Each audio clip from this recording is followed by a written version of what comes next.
Hello guys! Kung gusto niyo maka-experience ng elephant ride, dito lang yan sa Ayutthaya Elephant Palace and Royal Kraal dito sa Thailand. 400 baht per person ang pag-ride nito. Wow!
Pagkatapos nga ng ride ay nag-elephant feeding kami.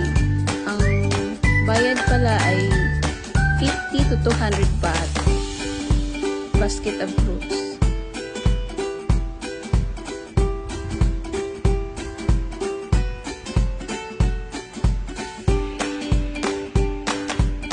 Try nyo rin guys.